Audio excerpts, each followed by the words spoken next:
Thanks so much for having me, Chris. It's a pleasure to be on your show. I've been a big fan for quite some time, so I'm eager to start the conversation. All right, and we're speaking with Susanna Frazier, two-time SourceCon Hackathon Champ. She's next on today's show.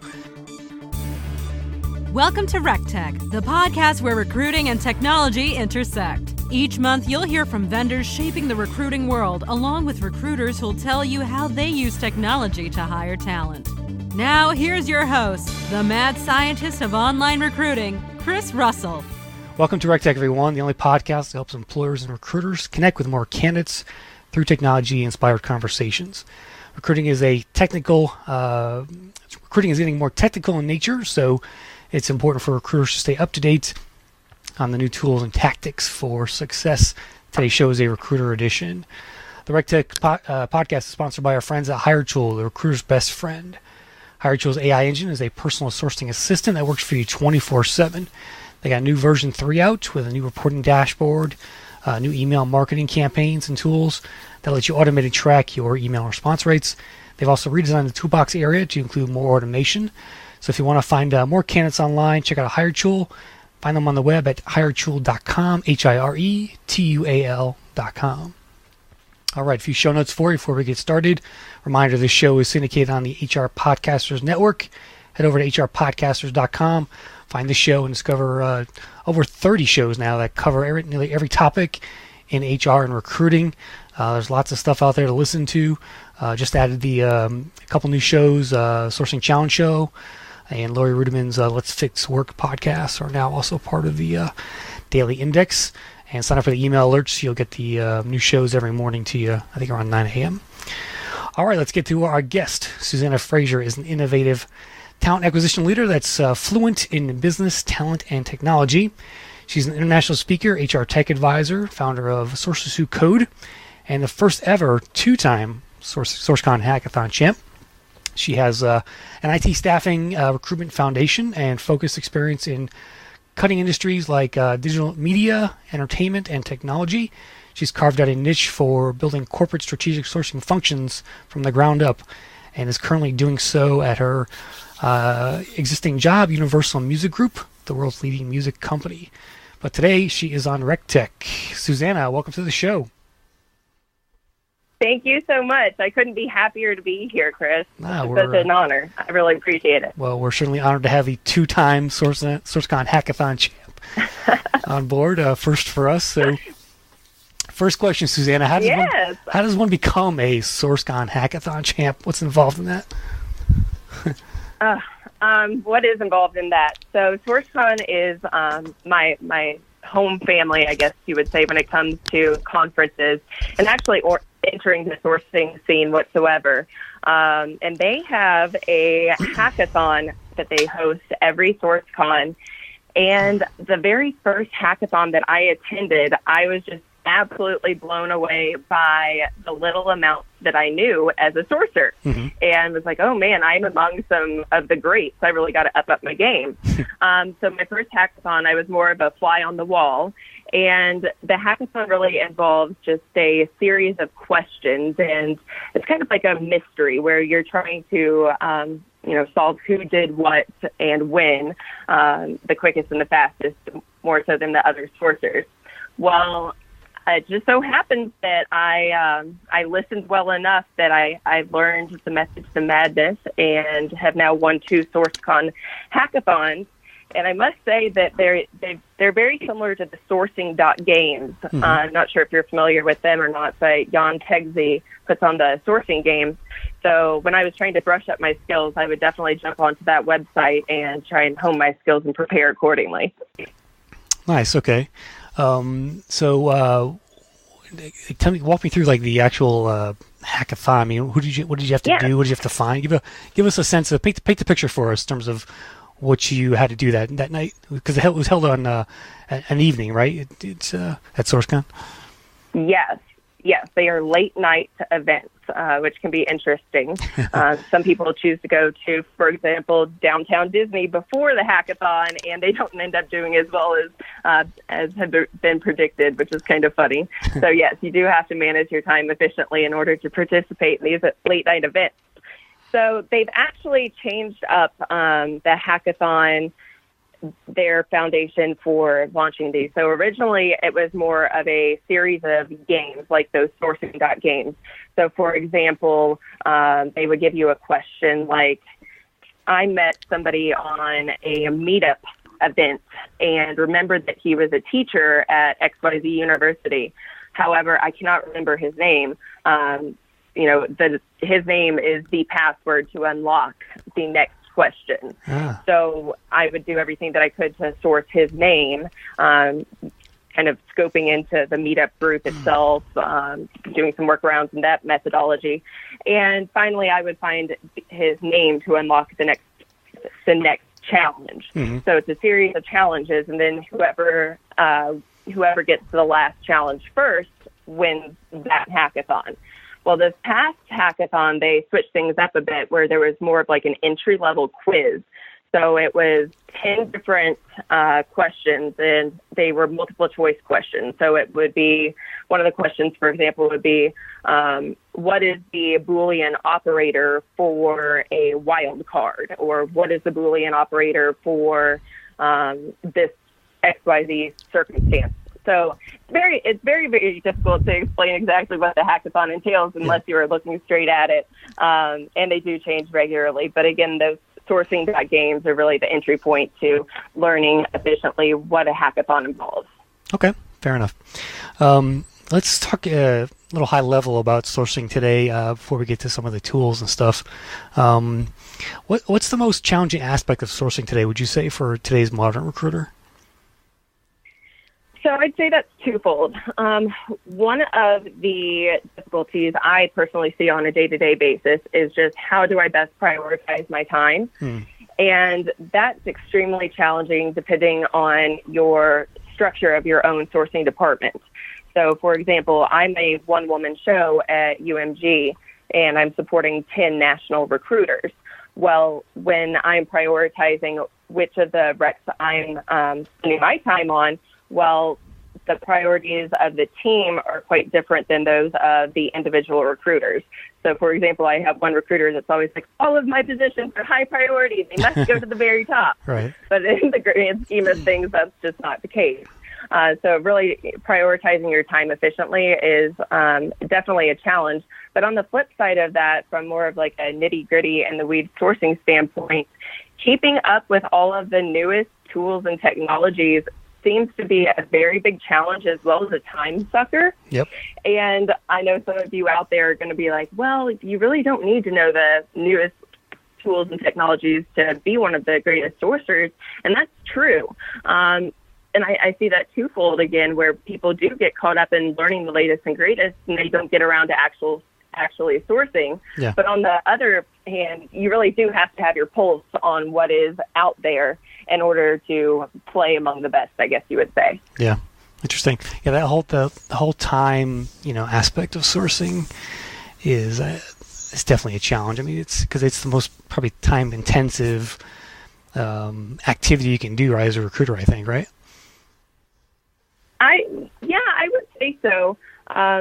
It's interesting that you say that, though, because on the flip side, you do have these AI sourcing tools that essentially are trying to put time back in your pocket. Yeah. So if you're using those efficiently, then maybe that's not where you're spending most of your time. But again, different strokes for different folks, I suppose.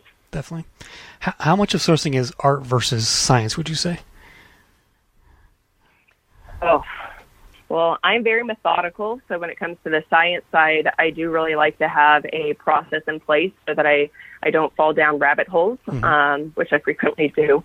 So with that being said, I do feel like it is very scientific in that matter, but there is an art and a craft to it, and especially when it comes to engaging with candidates, that's definitely more of an art in my eyes, because you're trying to cater to different individuals' personalities and their backgrounds. And science can't just line up an exact subject line for you that says, hey, this person will respond based on their industry experience. You really do have to take more of an artistic approach to things. And so I'd say, again, it's just more of a balance between that art and that science, depending on what aspect of the sourcing process you're actually in. Okay, fair enough. What makes a great sourcer in your eyes? If you had to, give one piece of advice to like a new recruiter coming out of school today who's going to do some sourcing, what are you looking for? Yeah. What do you tell them? Yes. Taking a step back from that, I actually entered the market as a recruiter, and I've now made a career out of sourcing, which is an interesting approach in my opinion, because typically I feel like people are a sourcer and then they go on to recruiting. Mm-hmm. So I took the exact opposite approach. And I believe personally that recruiters are groomed to hit their numbers and to make X amount of calls and really, just put butts in seats. And that's not so much the case if you're trying to make a long-term career out of it.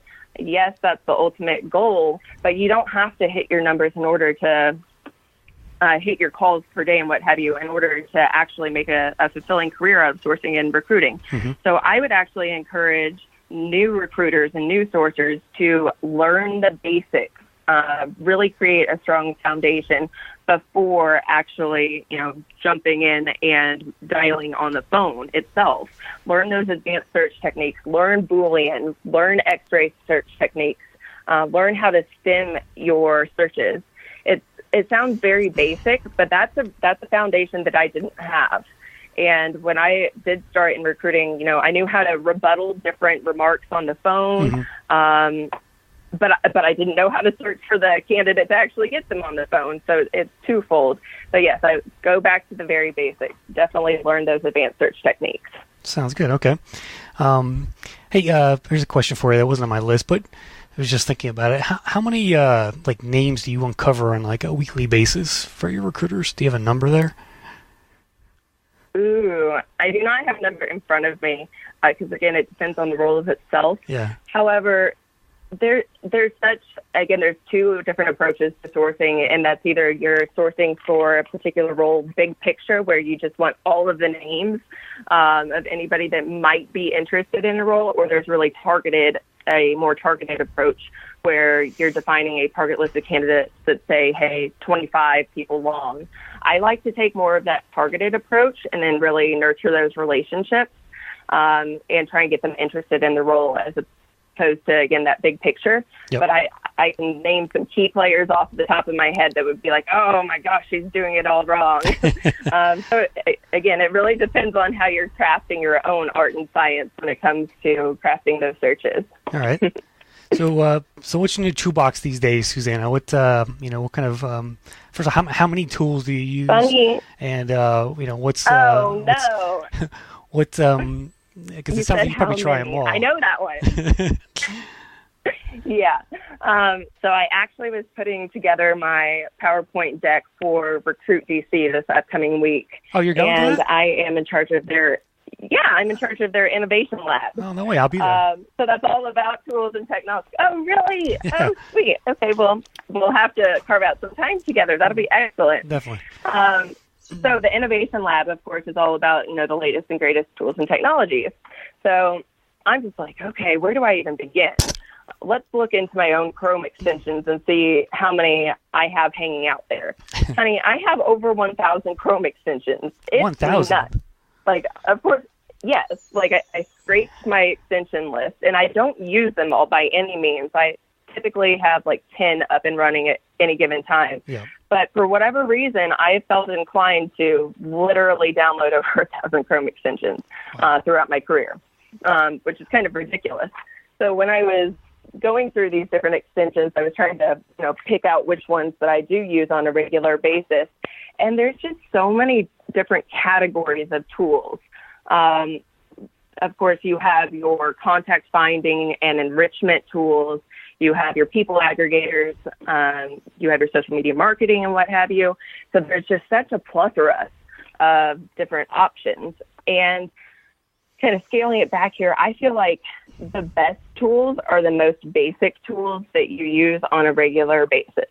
Okay. And what I mean by that is the Grammarly's. So I want a tool that is literally peeping in on what I'm typing and seeing if I'm spelling things correctly or using my grammar correctly, and will of course, tell me if I'm not. Like, just little basic tools like that are very often overlooked.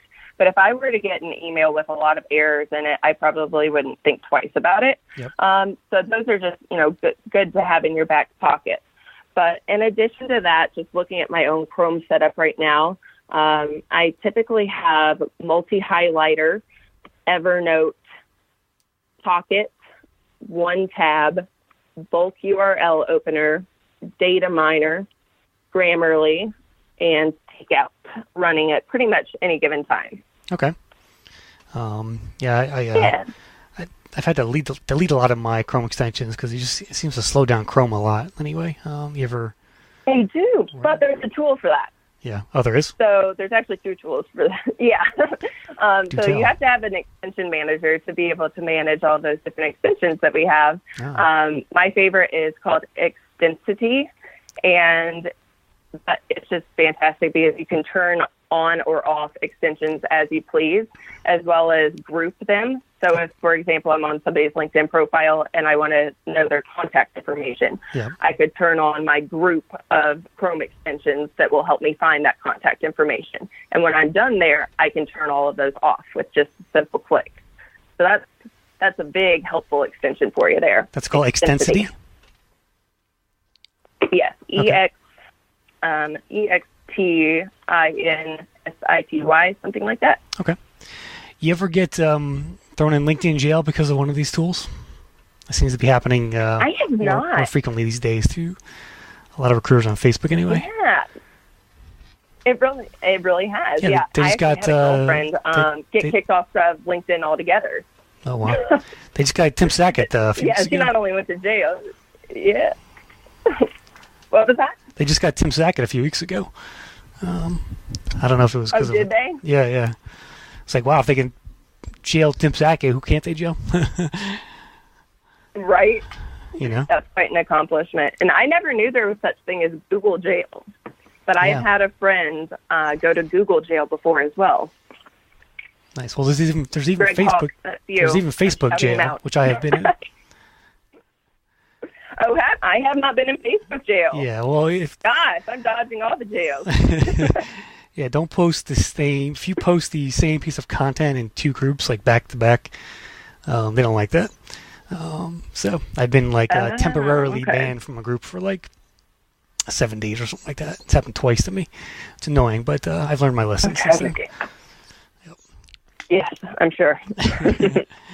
All right. That's great. Let's do some rapid fire ones here. Best way to find a phone number. Best way to find a phone number. Actually, there's a website called inteltechniques.com, and it is an OSINT. I don't know if I'm saying that right. OSINT stands for Open Source Intelligence website. And they have a series of tools to help you find phone numbers, and primarily those are just website-based. But of course, again, we have our Chrome extensions, and the newest one that I have been really impressed with is called Improver.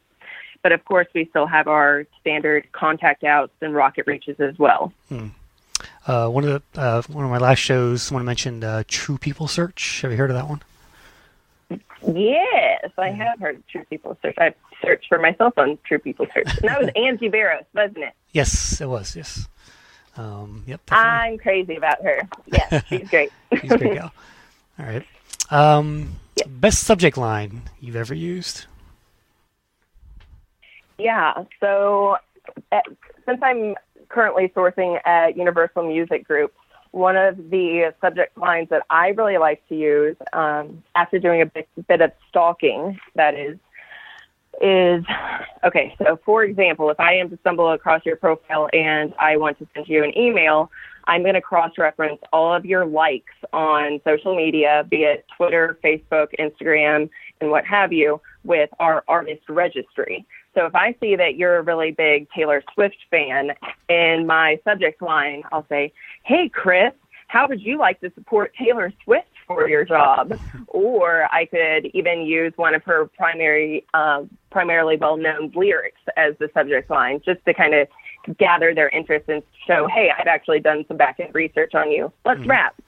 And I've gotten very good response rates with that one. Okay, very good. Best free sourcing tool? Gosh, there's so many different sourcing tools out there. When it comes to free sourcing tools, Yeah. I would say I'm a big fan of freemium, meaning, of course, you have your free trial and then you opt into paying more. But I would say Calendly would be a good scheduling automation tool that's free at the moment. But when it comes to actual sourcing, I got it. Maybe Indeed resume search. Ah, okay. So Indeed, yeah, of course it's a website in itself, but they do have the ability to save your searches, which is really nice, so that you do get notified when new individuals arise that actually match your search. So I think that that's a really good way to streamline your searches. And of course, with Indeed, you can do some back-end sourcing to actually contact those individuals if you're not on their paid tier. Yeah. Now they just changed the pricing structure of that, right? It's like it's kind of like They did. like LinkedIn now with the emails, right? So did you briefly break that down for us? Do you know about it?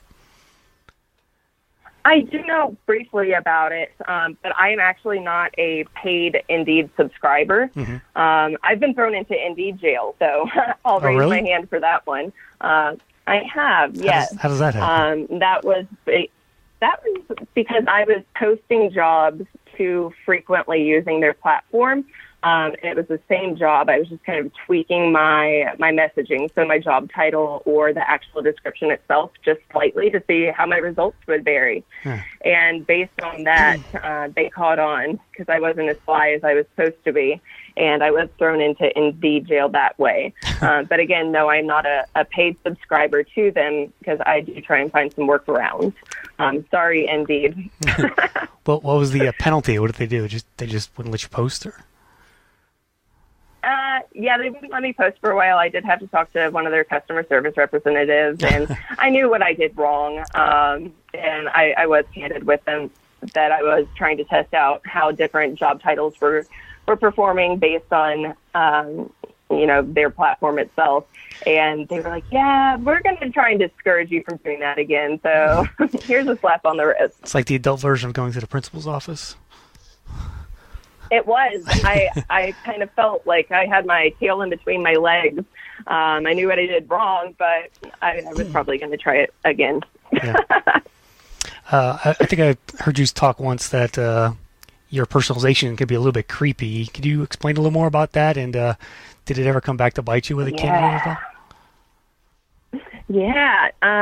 Okay, so I mentioned previously that I do like to investigate those that I am reaching out to. So I like to get a sense for their personalities as well as their likes, anything that I can really uncover quickly to create a warm outreach. And I have a few go-to tools when it comes to helping me with that. And one of them is Crystal Knows, which helps analyze somebody's personality. And it also gives you some tips as to how to best approach them. So they might even give you a couple of different examples of subject lines and what have you. Well, taking this a step further, there's a newer tool called Froley Deep Sense. That's Froley, Frrole, and then Deep Sense, one word. And they really give you not just a personality landscape of an individual, but they give you like when they're most frequently online, what platforms you can find them on, what they're most likely to respond to in terms of people's tweets if they're talking about HR tech or business and what have you. So you really can gauge how to craft your own messages accordingly. And that's pretty much the creepiest tool that I can use just quickly. But I have gone so far as to look at somebody's Twitter history, and I noticed these people were big music fans, so I was just kind of scoping through their media, and I noticed this guy took his kid to a concert, and there was a picture of them at this concert, and it happened to be a UMG artist. So I included the picture in my email, and he was like, whoa, how did you find that out of the archive? So that was pretty creepy, but I ended up going back and forth with the guy several times, and we not only talked about the role in itself that I was approaching him about, but also how badass of parents we are for letting our kids go to these concerts at such a young age. So, yeah, yet another rabbit hole, but nice. It creates a very warm approach to reaching out to individuals. Yeah. Do you get free concert tickets, part of your perks? I do not, because I work from home, and I just can't finagle that, unfortunately. Yeah. What kind of artists does UMG represent? Yeah, the top UMG artists, I would say, we have Bob Marley, Taylor Swift, Lady Gaga, Kanye, Jay-Z, Elton John. Ooh, I recently saw Elton John actually in Vegas with some of my SourceCon fellas. Oh, cool. That was really great. But yeah, we're one of the top 3 music companies in the world, so we have quite the repertoire. Yeah, awesome. Let's take a quick break, Susanna, so I can tell you about my other sponsor today, which is Robo Recruiter. They're recruiting chatbot technology. You got any chatbots there at UMG yet? Not yet. Not yet. All right. Well, RoboRecruiter's job vet campaigns help recruiters vet and select candidates for particular roles. They make it easy to quickly build conversations that are both personalized to each user, such as asking pre-screening questions before they apply, and you can start prioritizing top candidates within minutes. Check them out at roborecruiter.ai, listeners. All right, so tell me a sourcing story, one where you really got creative in finding somebody deep down, dig down to your archives here. A story that you're really proud of in terms of, your diligence in actually digging into the web and finding somebody. I'm curious. Yeah. Okay, so I'm going to go with, I actually have my very first recruiting story that I'd like to share. Okay. It's a doozy. So again, I started my career as a recruiter, and I was terrified of the telephone because I was an IT recruiter, and I was hesitant to talk with individuals when I didn't understand what their technologies were. Mm-hmm. I felt like I wasn't able to, talk their talk, so how am I supposed to know if they're good for a job or not? Well, eventually my boss said, Susanna, you have to pick up the phone. So I ended up just doing picking up the phone and praying, essentially, that this guy was nice on the other end of the line. Well, actually, I first prayed that he didn't pick up, but he did pick up, so I'm like, okay, please be nice. His name was Andrew Jackson, which happens to be a president's name. And so I decided to make this more of a joke, and I was like, is this President Andrew Jackson? And for whatever reason, he still thought that was funny. I'm sure he heard that quite often. But I ended up placing the guy at a government company, and he actually moved his family here while we were still running the background check on him. And sure enough, after he had quit his job and was basically en route to Louisville, Kentucky, the background check came back that he had failed. So my very first recruit, I'm thinking, yeah, so that was super easy. It wasn't so bad after all. I now felt like I had an absolute dagger in my stomach and that, I'd ruined this guy's life. So I actually had to take that opposite approach with him when it comes to sourcing. I was no longer sourcing for talent. I was sourcing for a company to place him at, where this background check that had come through wouldn't be, a negative factor, and that he would actually be moving here for a new job. Well, lo and behold, it ended up that I was able to find a company to hire him for lesser of a fee, but whatever. It's, the best interest of the candidate at this point. But that was definitely a dagger of an entrance to the talent acquisition world. Yeah. And it was an interesting approach to sourcing as well, because I had to become very familiar with what technologies other companies were using very quickly, because I knew what he had in his repertoire. So I was doing my best to sell other companies on his skill set. So that's kind of a back-end approach to sourcing it in itself. Mm-hmm. Definitely. All right. That was a doozy. Definitely. Yeah, I had a similar, remember a guy I hired, I said, okay, we're going to do a background check on you. And, I'm signing the waiver, whatever, the acknowledgement of that. And, of course, as soon as he left, I went and Googled his name, and I found a story about him where he was fired from his last job after stealing purses out of a school that he was working at. I was like, dude, come on, you want to tell me about this? So obviously we had never seen the offer because my boss wanted to hire him before we knew that. But, right. Yeah. So, and then of course the background check came back and it was on there. So, yeah. Yeah. Oh, that's a doozy. That's a heartbreaker. Yeah. So sourcing is changing, right? You've got this AI coming into the market, and some tools now are saying that they're going to save you time and be a kind of like a virtual recruiter uncovering names. So curious your thoughts on that, and where is sourcing in 5 years? Is it really AI driven, or are the bots going to just pluck up all these candidates for us and shoot us names every day? What say you?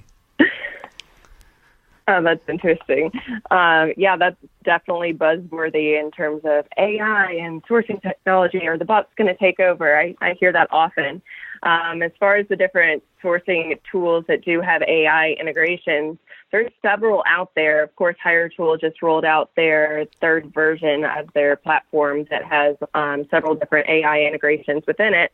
Mm-hmm. And I think that's quite excellent because they're constantly harvesting new profiles for you to review based on parameters that you set up. So that's absolutely excellent. And that's typically kind of the first thing that pops up to your mind when you think AI and sourcing. But it's much more than that, in my opinion, at least. So I also see AI and sourcing as you have like your blind hiring mode in certain platforms, mm-hmm. Which is very nice so that you have to reduce your bias accordingly. You also have different like power filters, as I would call them. So, for example, when I'm using Seekout's platform, if I wanted somebody with a security clearance, I would be able to use one of their power filters as opposed to having to write out my own Boolean string, which is, again, very helpful that they have these integrations already built into their platforms. More even taking it a step further, we have our chat bots. It's just AI essentially is kind of taking over. But I don't believe that it's going to work us out of a role because AI has its quirks, and it's still so new in the marketplace that we're all trying to figure it out and to see where it can best fit into our workflow. I'm waiting for the day we have job alerts for job seekers. When are we going to have like candidate alerts for recruiters where you just type in a couple of skills and you get these alerts on a regular basis with the candidates you're looking for. Yeah. When's that coming? I think it already is coming. Of course, I had mentioned earlier we have like our Indeed resume search alert, which is if somebody's using the Indeed platform and they're now available to a job, you would get an alert. Also on LinkedIn Recruiter, you're able to see if somebody has identified their profile as being open to opportunities or not.